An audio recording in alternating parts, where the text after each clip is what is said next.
Sekolah dengan sistem boarding itu masalahnya minta ampun banyaknya.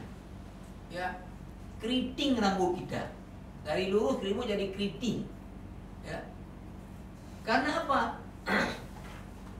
Karena ya kita mengelola manusia.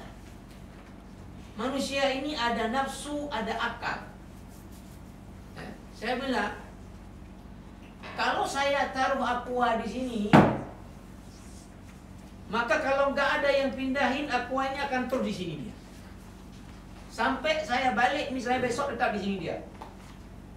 Tapi kalau saya ya suruh satu orang, kamu tunggu di sini, nggak boleh kemana-mana sampai saya balik ya. Orang ini nanti apa? Dia pikir, ini berapa lama perginya ya? Oh, perginya 3 jam. Maka setelah saya pergi, orang ini pergi kemana-mana. Nanti sebelum 3 jam balik lagi dia sini. Ketika saya balik, dia ada. Tapi sesungguhnya tadi di sela saya, dia dah pergi kat sini. Karena manusia ini ada otak, dia putar, dia pikir. Nah, beda dengan mengelola barang. Barang kalau dari sana udah dia, nggak ada pindah-pindah. Manusia ini udah kita bilang ini ya, iya kita pergi dan boleh lagi. Belum lagi memang ya, setiap orang itu punya karakter yang berbeda-beda.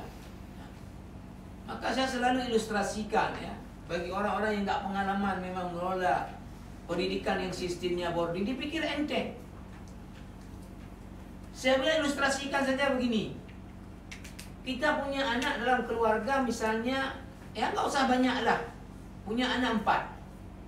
Maka anak ini walaupun ayahnya sama, maknya sama, kita bilang pabriknya sama, bahannya sama, tapi tetap ini punya 4 karakter yang berbeda.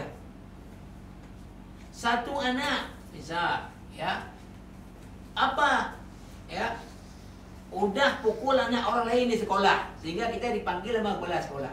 Anak kita udah pukul anak orang. Satu anak lagi udah pulang sekolah, belum pulang sekolah, udah pergi kemana? Satu anak lagi mana? Sepatunya udah sobek. Satu anak lagi apa? Nggak mau pergi sekolah dan dibagi. Jadi 4 anak, 4 pening dibuat sama dia. Itu